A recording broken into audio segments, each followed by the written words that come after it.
Morning friends, मेरा नाम है अमित। आप सभी का स्वागत करता हूं मां नेतुला नेट जेआरएफ चैनल पर। वीडियो शुरू करने से पहले मैं अपने बारे में बताना चाहूँगा। मैं दिल्ली विश्वविद्यालय से ग्रेजुएट और पोस्ट ग्रेजुएट हूँ। साथ ही मैं 2 बार नेट जेआरएफ एग्जाम क्रैक कर चुका हूँ। मेरे प्यारे साथियों, आज हम छत्तीसगढ़ असिस्टेंट प्रोफेसर का क्वेश्चन पेपर, जो कि लास्ट ईयर एग्जाम हुआ था, उसका क्वेश्चन पेपर डिस्कशन करने जा रहे हैं ऑफिशियल आंसर की के साथ। ठीक है, तो हिंदी साहित्य का पेपर डिस्कस करेंगे। और सबसे ज़रूरी चीज़ बताना चाहूँगा साथियों कि अगर आप यूजीसी नेट का ही तैयारी करते हैं या किसी भी कम्पिटिटिव एग्जाम की तैयारी करते हैं, तो आप प्रीवियस ईयर का, चाहे वो असिस्टेंट प्रोफेसर का हो, ठीक है, या टीजीटी पीजीटी एग्जाम का हो, किसी भी स्टेट का असिस्टेंट प्रोफेसर का क्वेश्चन हो, तो उसको करने का कोशिश करें, तो आपको एक अच्छा नॉलेज हासिल हो जाता है। और जब आप नेट के एग्जाम में या किसी एग्जाम में बैठेंगे तो आपको लगेगा कि ये क्वेश्चन तो मैं पहले ही कर चुका हूँ। तो जितना ज़्यादा प्रीवियस ईयर क्वेश्चन करोगे, उतना कम मेहनत में आपको ज़्यादा सफलता मिलेगी। तो इसी को देखते हुए मैं आज से एक सीरीज शुरू कर रहा हूँ। तो पहले छत्तीसगढ़ प्रोफेसर का क्वेश्चन करेंगे, फिर राजस्थान प्रोफेसर का करेंगे, फिर यूपी प्रोफेसर जो असिस्टेंट प्रोफेसर का एग्जाम के थ्रू वैकेंसी निकलती है। इस तरीके से हरियाणा, हिमाचल प्रदेश, एक एक करके सभी आयोग का जो इंट्रेंस एग्जाम के थ्रू जहां प्रोफेसर की रिक्रूटमेंट होती है, क्वेश्चन पेपर हम लोग डिस्कस करेंगे। तो चलिए, या अगर आप टीजीटी पीजीटी की तैयारी करते हैं हिंदी साहित्य से, तो उसमें भी आपको ये लाभदायक होगा। ठीक है, और अगर आप इस क्वेश्चन पेपर का पीडीएफ डाउनलोड करना चाहते हैं या यूजीसी नेट की तैयारी करते हैं, तो इसका पीडीएफ मेरे टेलीग्राम चैनल पर मिल जाएगा आपको। मैं टेलीग्राम चैनल का लिंक वीडियो के डिस्क्रिप्शन में दे दूंगा।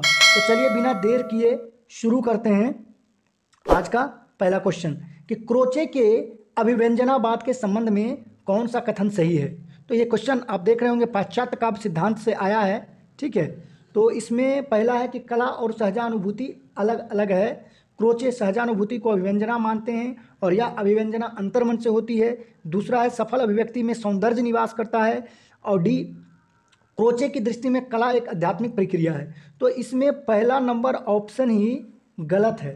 जो पहला ऑप्शन है वही गलत है। आप देख सकते हैं कि कला और सहजा अनुभूति वो दोनों अलग अलग चीज़ें नहीं हैं, दोनों एक चीज़ है। तो इसका जो राइट आंसर हो जाएगा ऑप्शन नंबर 1, कला और सहजा अनुभूति। ठीक है, तो अब हम नेक्स्ट क्वेश्चन की तरफ बढ़ते हैं। नेक्स्ट क्वेश्चन है कि निम्नलिखित कवियों में से कौन भारतेंदु युग के कवि नहीं है। तो आप लोग जानते होंगे कि भारतेंदु एक मंडल बना रखे थे, भारतेंदु मंडल कवियों का एक था। तो उसमें प्रताप नारायण मिश्र, ठाकुर जगमोहन सिंह, अंबिका दत्त व्यास, बालकृष्ण भट्ट, इस तरीके के कवि उसमें शामिल थे। लेकिन ये लोचन प्रसाद पांडे जो हैं, ये भारतेंदु युग के कवि नहीं हैं। तो इसका राइट आंसर हो जाएगा ऑप्शन नंबर बी, लोचन प्रसाद पांडे। ठीक है, अब हम आते हैं 3 नंबर क्वेश्चन में कि एक तुम यह विस्तृत भूखंड प्रकृति वैभव से भरा आनंद, कर्म का भोग, भोग का कर्म, यही जर का चेतन आनंद। तो इसका व्यांश के संबंध में एक कथन सही नहीं है। तो ये प्रसाद जी की पंक्तियां हैं, आप लोगों को पता ही होगा। तो इसमें पूछ रहा है कि एक कथन जो सही नहीं है उसको चूज करिए। तो प्रतिविज्ञा दर्शन में विश्वास करते थे प्रसाद जी। तो जड़ चेतन प्रकृति को उस महाचिति का स्वरूप माना जाता है, बिल्कुल सही है। प्रसाद ने इसी आधार पर जड़ पृथ्वी को चेतन आनंद से युक्त कहा है, बिल्कुल सही है। अतः यहाँ जो कुछ भी जड़ अजरात्मक दिखाई देता है वह उस महाचिति स्वरूप शिव से रहित है। तो इसका राइट आंसर हो जाएगा ऑप्शन नंबर सी। ठीक है, ये हो जाएगा आपका राइट आंसर। अब हम बढ़ते हैं अगले प्रश्न की तरफ। अगला प्रश्न है भाषा के संबंध में कौन सा कथन गलत है। ठीक है, तो इसमें है भाषा यादृच्छिक ध्वनि संकेत है, बिल्कुल सही है। भाषा में प्रयुक्त शब्दों तथा उनके अर्थों का प्राकृतिक संबंध होता है, बिल्कुल सही है। उच्चारण की दृष्टि से भाषा की लघुत्तम इकाई ध्वनि है और सार्थकता की दृष्टि से शब्द, बिल्कुल सही है ये भी। भाषा के ध्वनि संकेत रूढ़ अर्थात अर्थ विशेष में प्रसिद्ध होते हैं। इसमें चारों ऑप्शन सही है, इसमें कोई भी ऑप्शन गलत नहीं है। इसमें भाषा के बारे में जो स्टेटमेंट दिया गया है ये चारों ऑप्शन सही है। अब हम नेक्स्ट क्वेश्चन की तरफ बढ़ते हैं। नेक्स्ट क्वेश्चन है कि निम्न में से सही युग्म का चयन कीजिए। तो एक दिन नदी बन गया, केदारनाथ सिंह का नहीं है। कोई दूसरा नहीं, उषा प्रियंवदा का, ये भी गलत है। ठीक है, कंधे पर सूरज रामदरस मिश्र जी का है, ये क्वेश्चन बिल्कुल सही है। कंधे पर सूरज किनका है? रामदरस मिश्र जी का। ठीक है, और रामदरस मिश्र एक बहुत अच्छे लेखक थे। उनका आलोचना पर भी एक से एक ग्रंथ है। हिंदी साहित्य और संवेदना का विकास, जरूर आप उनका पढ़िए, बहुत ही अच्छा ग्रंथ है। अब हम नेक्स्ट क्वेश्चन की तरफ चलते हैं। नेक्स्ट क्वेश्चन है रचना और रचनाकार की दृष्टि से एक सुमेल गलत है, उसे चुनिए। तो इसमें है हिम कृष्णी, माखनलाल चतुर्वेदी, बिल्कुल सही है, ये एक राष्ट्रभक्त कवि थे, इनकी कविताएं पुष्प की अभिलाषा ये सब आपने पढ़ी होंगी। बी नंबर है हम बिस पाई जन्म के, बालकृष्ण शर्मा नवीन का है, ये भी बिल्कुल सही है। 5 है जूही की कली, ठीक है, जूही की कली निराला का है, ये भी बिल्कुल सही है। बादल राग, ये भी निराला का है, लेकिन यहाँ पर पंथ दिया हुआ है, तो इसका राइट आंसर क्या हो जाएगा, ऑप्शन नंबर डी, बादल राग। बादल राग पंथ की नहीं, निराला की रचना है। अब हम नेक्स्ट क्वेश्चन की तरफ बढ़ते हैं। नेक्स्ट क्वेश्चन है कि गिरजे की घंटा किस कवि की पहली कविता है। तो गिरजे की घंटा, इसमें सुमित्रानंदन पंत जी की पहली कविता है गिरजे की घंटा। सुमित्रानंदन पंत को प्रकृति का सुकुमार कवि भी कहा जाता है। चिदम्बरा पर इनको ज्ञानपीठ पुरस्कार भी प्राप्त हुआ था। चलिए अब हम नेक्स्ट क्वेश्चन की तरफ बढ़ते हैं। नाटककार और नाटकों की दृष्टि से एक युग्म गलत है, उसे चुनिए। तो हरिकृष्ण प्रेमी जी का रक्षाबंधन और प्रतिशोध है, बिल्कुल सही है। लक्ष्मी नारायण मिश्र का राक्षस का मंदिर और सिंदूर की होली, बिल्कुल सही है। जयशंकर प्रसाद का आजाद शत्रु, विशाख, चंद्रगुप्त, ये सब नाटक आपने पढ़ा ही होगा। आचार्य चतुर्सेन शास्त्री का उत्सर्ग और विक्रमादित्य, ये सब आचार्य चतुर्सेन शास्त्री का नहीं है।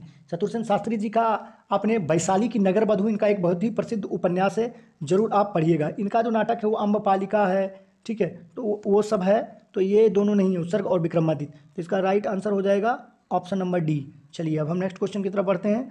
नेक्स्ट क्वेश्चन है कि इनमें से कौन सी रचना प्रगतिवादी नहीं है। तो पाताल विजय है, युगबानी है, पिघलते पत्थर है और कुकुरमुत्ता है।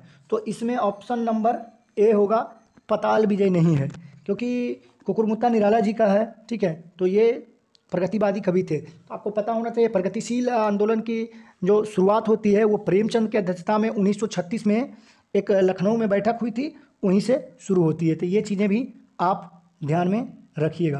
अब हम नेक्स्ट क्वेश्चन की तरफ बढ़ते हैं कि कहानी और महिला कहानीकार की दृष्टि में कौन सा एक युग्म गलत है।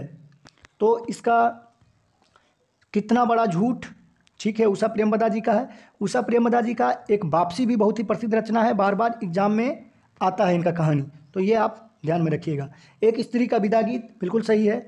मरा हुआ आदमी कृष्णा अग्निहोत्री का नहीं है, तो ये युग्म जो है गलत है, इसका आंसर हो जाएगा सी नंबर। चलिए अब हम नेक्स्ट क्वेश्चन की तरफ बढ़ते हैं। नेक्स्ट क्वेश्चन है ताले में बंद प्रजातंत्र नाटक के लेखक कौन है। ताले में बंद प्रजातंत्र नाटक के लेखक हैं विभू कुमार। ये विभू कुमार जी का, ताले में जो बंद नाटक है ये विभू कुमार जी का है, ठीक है, तो इसका राइट आंसर हो जाएगा ऑप्शन नंबर बी। लौटकर आना नहीं संस्मरण किनका है। तो लौटकर आना नहीं, ये संस्मरण है डॉक्टर कांति कुमार जैन जी का, तो इसका राइट आंसर हो जाएगा ऑप्शन नंबर डी, ठीक है। अब हम नेक्स्ट क्वेश्चन की तरफ बढ़ते हैं कि तुलसी की विनय पत्रिका के संबंध में कौन सा कथन असत्य है। कौन सा कथन असत्य है। तो विनय पत्रिका तुलसी के आकुल अंतर की चित्त स्पर्शी पुकार है, बिल्कुल सही है, ठीक है। विनय पत्रिका की साहित्यिक अवधि भाषा प्रौढ़, प्रांजल, सुव्यवस्थित और अर्थ गौरव संपन्न है। ये ऑप्शन जो है गलत है, तो इसका राइट आंसर हो जाएगा ऑप्शन नंबर बी, ठीक है। इसका राइट आंसर कौन सा हो जाएगा, ऑप्शन नंबर बी, ठीक है, विनय पत्रिका के बारे में। बाकी विनय पत्रिका तुलसीदास की भक्ति भावना की परम परिणति, बिल्कुल सही है। विनय पत्रिका कली पीड़ित लोक के प्रतिनिधि तुलसी की आत्मनिवेदन रचना है, बिल्कुल सही है, ठीक है। अब हम नेक्स्ट क्वेश्चन की तरफ बढ़ते हैं। निम्न में से कौन सा उपन्यास मेहरुनिसा परवेज का है। तो मेहरुनिसा परवेज का इसमें है अकेला पलाश। अकेला पलाश मेहरुनिसा परवेज का उपन्यास है। अब हम नेक्स्ट क्वेश्चन की तरफ बढ़ते हैं। कहानी और कहानीकार की दृष्टि से कौन सा एक युग्म गलत है। कहानी और कहानीकार की दृष्टि से कौन सा एक युग्म गलत है। तो गांव के लोग मिथिलेश्वर का है, बिल्कुल सही है। दिल्ली कहाँ है, महीप सिंह का है। महीप सिंह के बारे में याद रखिएगा, ओ कहानी आंदोलन। धर्म क्षेत्र कुरुक्षेत्र दूधनाथ सिंह का है, इनका एक और प्रसिद्ध ग्रंथ है आत्महंता निराला, तो वो भी याद रखिएगा। एक पवित्र पेड़ सुरेंद्र तिवारी, तो ये ऑप्शन नंबर डी इसमें गलत है, ठीक है, तो इसका आंसर हो जाएगा ऑप्शन नंबर डी।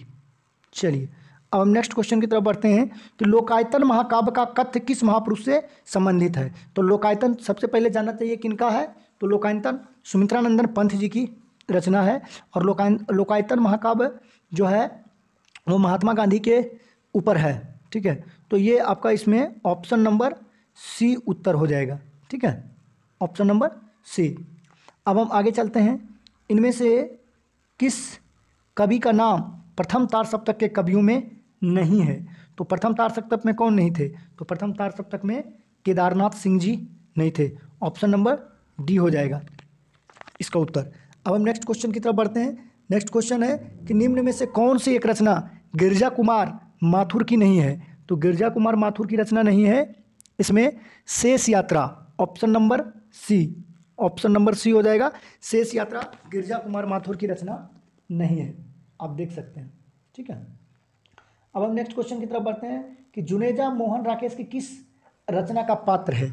तो जुनेजा आपके आधे अधूरे का पात्र है। ठीक है, ये बहुत ही प्रसिद्ध उपन्यास है, नाटक है मोहन राकेश जी का। ठीक है, ये आपके सिलेबस में, यूजीसी नेट के सिलेबस में भी लगा हुआ है और इसमें जो आधुनिक समय में जो चल रहा है उसके ऊपर ये बहुत ही प्रासंगिक नाटक है कि कैसे परिवार का बिखराव हो रहा है, उसके ऊपर ये है आधे अधूरे। ठीक है, तो इसका 19 का जो हो जाएगा option number D right answer. ठीक है, ऑप्शन नंबर डी आप देख सकते हैं। कबीरदास का उत्तराधिकारी कौन था? तो कबीरदास का जो उत्तराधिकारी था वो धर्मदास जी थे। कबीरदास के उत्तराधिकारी जिन्होंने जितनी बातें उन्होंने कही, जिसका संकलन इन्होंने बीजक में किया है, तो इसका उत्तर हो जाएगा ऑप्शन नंबर बी। ठीक है, धर्मदास। हम चलते हैं, निम्न में से कौन सी रचना अज्ञेय की है? तो अज्ञेय की रचना, निम्न में से कौन सी रचना अज्ञेय की है इसमें? तो इसका राइट आंसर हो जाएगा इत्तेलम, ऑप्शन नंबर डी। इत्तेलम जो है अज्ञेय जी का है। ठीक है, अब चलते हैं 22 नंबर। इनमें से कौन सा एक उपन्यास भीष्म साहनी का नहीं है? तो भीष्म साहनी का इसमें नहीं है, ऑप्शन नंबर बी परख। परख जो है भीष्म साहनी का नहीं है। ठीक है, तमस, झरोखे, भागरेखा इन्हीं का है, तो ऑप्शन नंबर बी इसका आंसर हो जाना चाहिए। चलते हैं 23 नंबर। तद्भव की दृष्टि से कौन सा युग्म सही है? तो इसमें बाघ, बात, शुकर, शर्करा, हस्ती, हीरक, ओष्ठ, सांप। तो तद्भव की दृष्टि से इसमें ऑप्शन नंबर ए सही है, बाघ और बात। ठीक है, अब हम नेक्स्ट क्वेश्चन की तरफ चलते हैं कि भारतीय संविधान के किस अनुच्छेद में संघ की राजभाषा हिंदी और लिपि देवनागरी मानी गई है? तो इसका राइट आंसर हो जाएगा अनुच्छेद 343, यानी कि ऑप्शन नंबर ए। अब हम लास्ट क्वेश्चन की तरफ चलते हैं 25। आज हम यहाँ तक ही करेंगे। ठीक है, अगले दिन फिर 25 क्वेश्चन करेंगे। जैसे आप लोग का रिस्पॉन्स आता है इस तरीके से 4 दिनों में इसको पूरा करेंगे। ठीक है, निम्नलिखित में से काव्यांश के नीचे दिए गए अर्थों में से सही अर्थ निकालिए कि काहे को रोकत मारग सुधो, सुनो मधुप निर्गुण कंटक ते, राजपंथ क्यों रूधो, ताको कहाँ परेखो कीजिए, जानत छाछ न दूधो, सुर मूर अकुर गएले, ब्याज निवेरत उधो। ठीक है, ये सूरदास की पंक्तियां हैं। तो इसमें पूछ रहा है आपका कि सही अर्थ निकालिए। हम अपने प्रेम या भक्ति के सीधे और चौड़े राजमार्ग पर जा रहे हैं। हमारे प्रेम मार्ग में अपने निर्गुण रूपी कांटे क्यों बिछा रहे हो? दोनों के अलग अलग मार्ग हैं। भक्ति और ज्ञान के संबंध में सूर का यही मत है, कोई ज्ञान विरोधी नहीं, भक्ति विरोधी ज्ञान के विरोधी हैं। हमारे मूलधन कृष्ण अक्रूर ले गए, अब ये उधो ब्याज के रूप में उनकी यादें देने आया है। तो इसमें जितना भी चारों ऑप्शन है, चारों ऑप्शन सही है, सब इसका अर्थ को व्याख्यायित कर रहा है। तो ये चारों ऑप्शन इसमें सही हो जाएगा। तो साथियों, आज की वीडियो में बस इतना ही। अगर आप यूजीसी नेट की तैयारी करते हैं, असिस्टेंट प्रोफेसर की तैयारी करते हैं या पीएचडी में एडमिशन लेना चाहते हैं, तो ये सारी वैकेंसी की भी न्यूज़ इस चैनल पर आपको बराबर मिलती रहेगी। और यूजीसी नेट असिस्टेंट प्रोफेसर का प्रीवियस ईयर क्वेश्चन, ये सारे कंटेंट आपको मिलते रहेंगे। तो वीडियो देखने के लिए, अपना कीमती समय देने के लिए बहुत बहुत धन्यवाद। आप देख रहे थे माँ नेतुला नेट जेआरएफ चैनल। मिलते हैं अगले वीडियो में।